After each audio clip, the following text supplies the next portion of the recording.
येणारा अधिक महिना जो चांदी व्यावसायिकांच्यासाठी आहे, तर त्या दृष्टीनं हे आवाहन कुठंतरी सामान्य माणसाला बुचकळ्यात पाडणार. म्हणजे आम्ही छोटे दुकानदार आहोत. आमचा कारागीर रोजगारावरती त्याचा परिणाम एक वर्षभर राहणार आहे.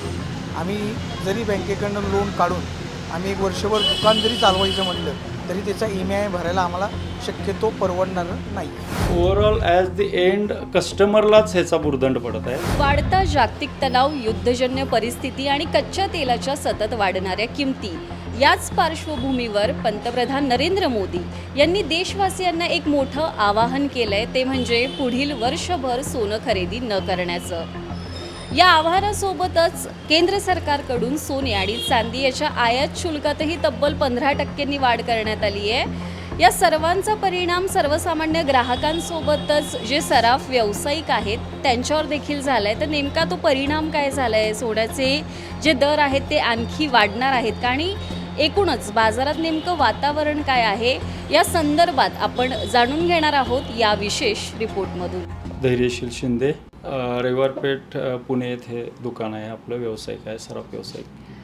एकूणच जी परिस्थिती आहे तणावपूर्ण युद्धजन्य परिस्थिती, त्या पार्श्वभूमीवर पंतप्रधान नरेंद्र मोदी यांनी वर्षभर सोनं खरेदी न करण्याचं आवाहन देशवासियांना केलं आहे. तर याकडे तुम्ही कसं बघता? देशाच्या दृष्टिकोनातून जर बघितलं तर हा कदाचित निर्णय योग्य असेल, पण एक व्यावसायिक म्हणून त्या निर्णयाविषयी आम्हाला नक्कीच चिंता वाटते.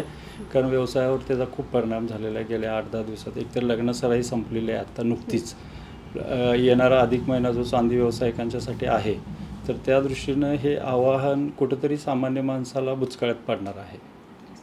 लग्नसराई नुकतीच संपलेली आहे, अधिक महिना सुरू झालेला आहे, ग्राहकांचा प्रतिसाद कसा आहे? ग्राहकांचा प्रतिसाद चांगला होता आत्तापर्यंत, पण या आवाहनानंतर थोडंसं मार्केटमध्ये डायलमामध्ये आहे कस्टमरसुद्धा किंवा व्यावसायिकसुद्धा, असं वाटते साधारण. आणि जेव्हा पंतप्रधान मोदींनी हे आवाहन केलं त्यानंतरच केंद्र सरकारकडून जे आयात शुल्क आहे सोने चांदीवरील ते 15% वाढवण्यात आलं. हो. तर त्याकडे तुम्ही कसं पाहता? ॲक्च्युली चुकीचं वाटतंय थोडंसं की हे आयात शुल्क वाढवण्याचा निर्णय, त्याऐवजी तुम्ही प्रबोधन करून जर ज्यांना गरज नाही म्हणता येणार नाही, कारण सोन्याविषयी भारतीय लोकांच्यामध्ये एक वेगळं सोन्याचं स्थान आहे, पण तरीसुद्धा एक प्रकारे प्रबोधन करून अवास्तव सोने खरेदी टाळता येईल का, ह्या दृष्टीनं गव्हर्नमेंटनं प्रयत्न करायला पाहिजे, की ज्याऐवजी यांनी चुकीचा निर्णय वाटतो की आयात शुल्क वाढवण्याचा जो घेतलेला आहे तो.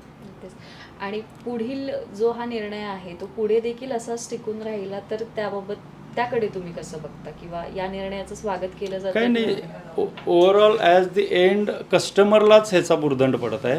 त्यामुळं व्यावसायिक म्हणून थोडेफार चढ उतार येतील, पण सामान्य माणसाला याचा त्रास होईल किंवा जादा पैसे मोजावे लागतील. माझं नाव प्रकाश रामचंद्र दीक्षित. आत्ता मोदीजींनी जे काही ड्युटी वाढवली आहे, हे मोदीजी म्हणतात की सोनं खरेदी करू नका, त्याचा इम्पॅक्ट आता मार्केटमध्ये पडायला चालू झालेला आहे.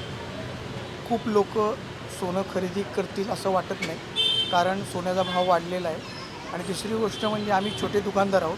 आमचा कारागीर रोजगारावरती त्याचा परिणाम एक वर्षभर राहणार आहे. आम्ही जरी बँकेकडनं लोन काढून आम्ही एक वर्षभर दुकान जरी चालवायचं म्हटलं तरी त्याचा EMI भरायला आम्हाला शक्यतो परवडणार नाही आहे. मोठ्या दुकानदारांना काही प्रॉब्लेम येणार नाही, त्यांचं जरा भाग भांडवल जास्त असतं, पण छोटे कारागीर आणि आमच्यावर अवलंबून राहणारे जे कारागीर आहेत त्यांना फरक पडणार, असं माझं एक स्वतःचं मत आहे. पण मोदी जे म्हणले त्याचा इम्पॅक्ट सोन्याच्या विषयावर पडणार आहेत की लोक एक वर्षभर त्यांचं ऐकतील.